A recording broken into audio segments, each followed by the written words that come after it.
Troisième et dernière partie de l'Africa Newsroom. Nous sommes toujours en compagnie de Damien Bruguera, anthropologue, et de notre éditorialiste Gracien Okindikiza. Et tout de suite, dans l'actualité économique, la Tunisie va pouvoir bénéficier d'une nouvelle tranche de prêt du Fonds monétaire international après des semaines de pourparlers.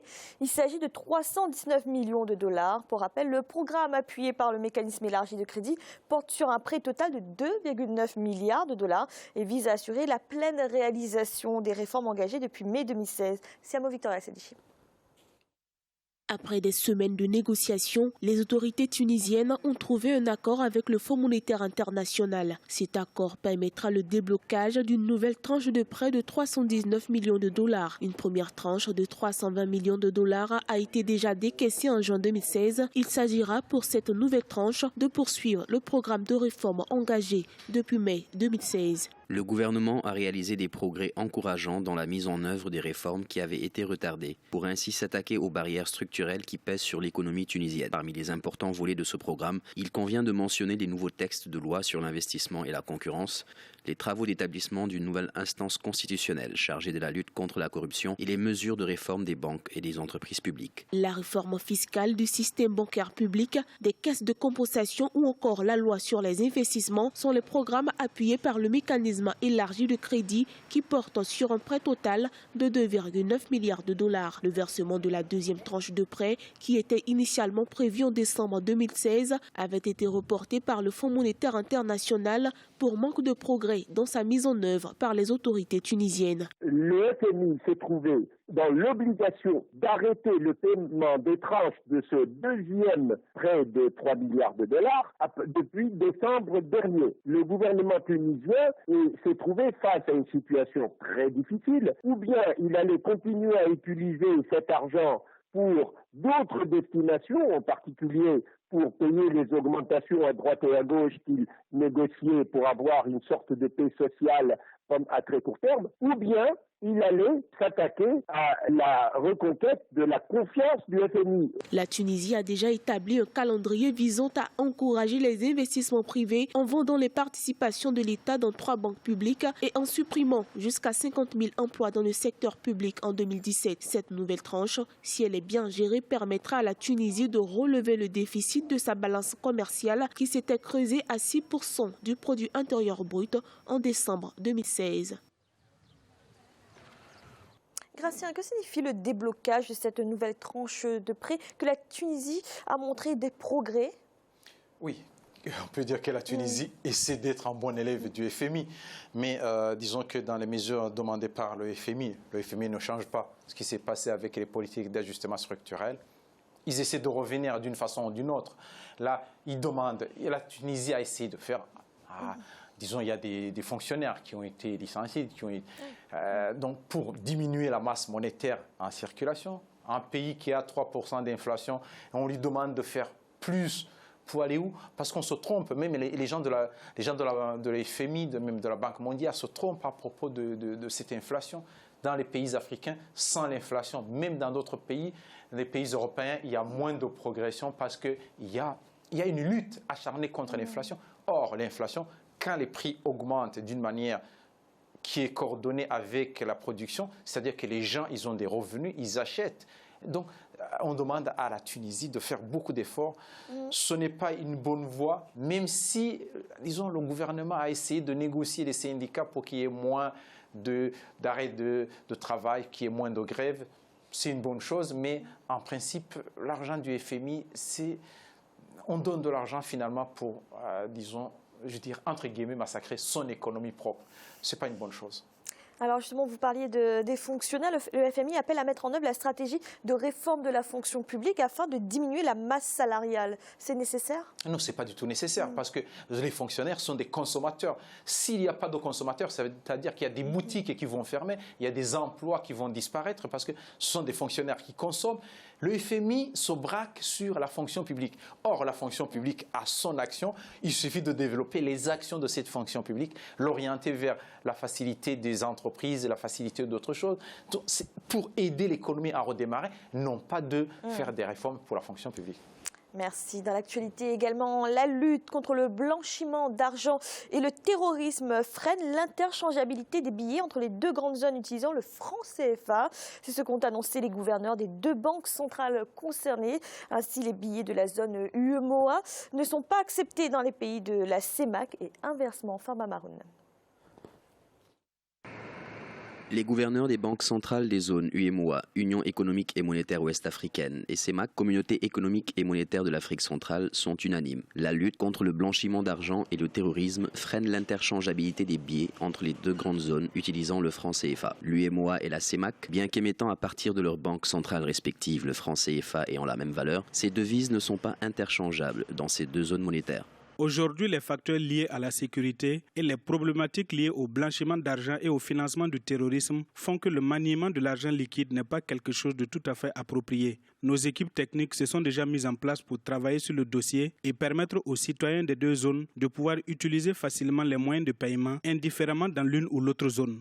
Lié à l'euro, monnaie commune de 19 États membres de l'Union européenne par un système de parité fixe, le franc CFA est la devise de 14 pays francophones d'Afrique de l'Ouest et centrale qui totalisent 155 millions d'habitants. Des habitants qui subissent, selon des experts, des conséquences de la non-convertibilité des francs des deux zones d'Afrique. Théoriquement, il n'y a pas de limitation, mais dans les faits, quelquefois, au niveau de la douane, il y a quand même des difficultés qui se posent. Au niveau de la population, en ce qui concerne des mouvements de population, là aussi, je crois qu'en principe, les règles de l'UEMOA quand même autorisent la libre circulation des personnes et des biens.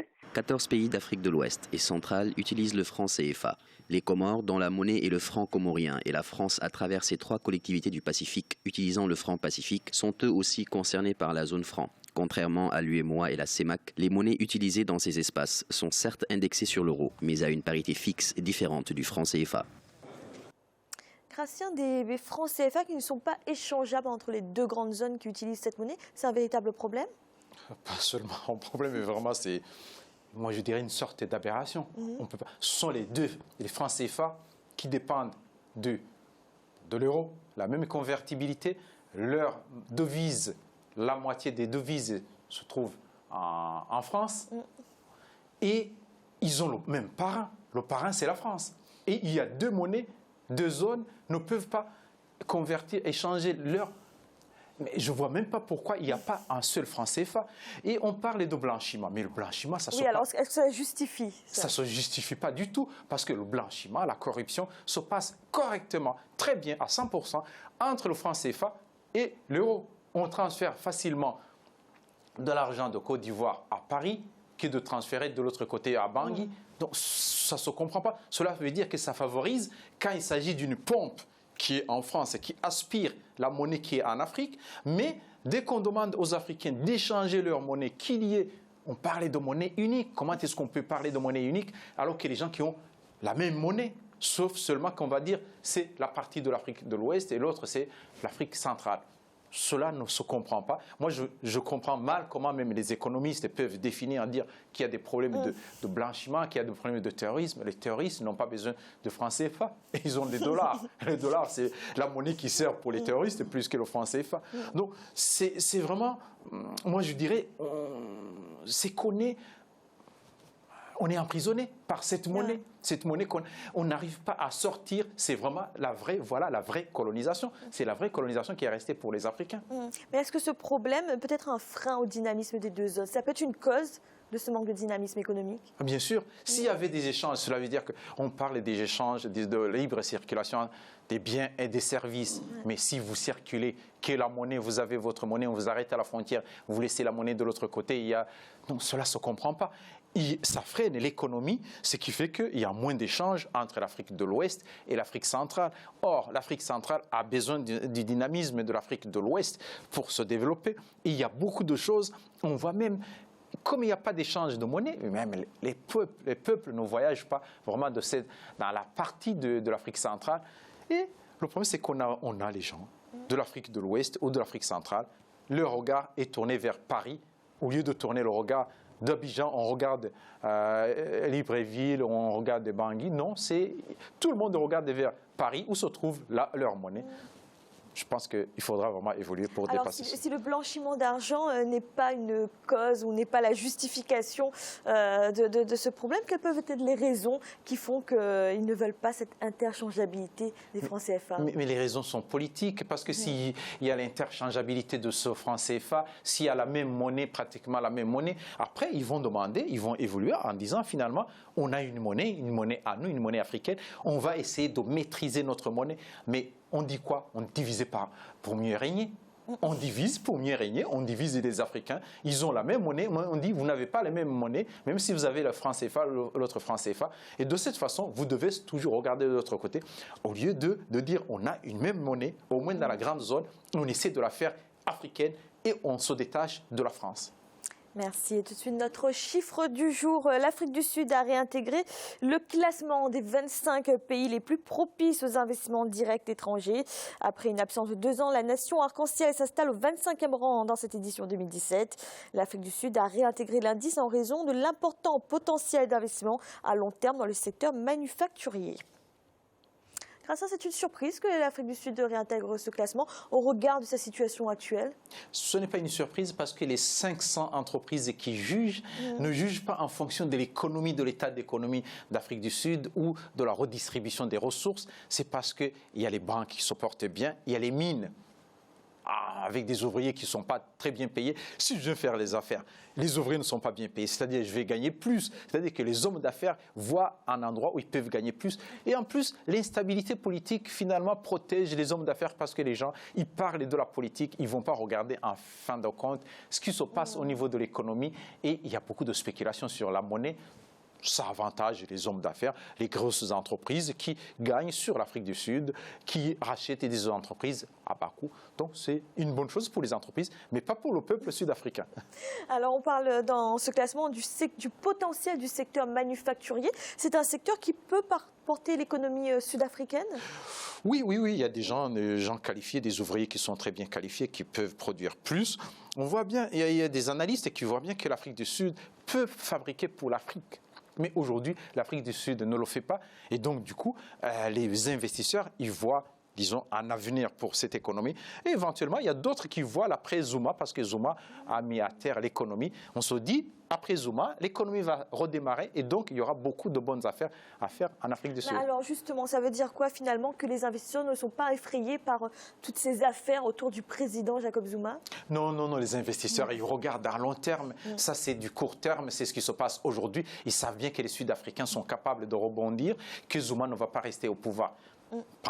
Il reste quelques années et en même temps, ils se préparent à faire les affaires. Il y a les mines, il y a aussi, disons, le regard vers l'Afrique australe que l'Afrique du Sud a délaissé avec Zuma.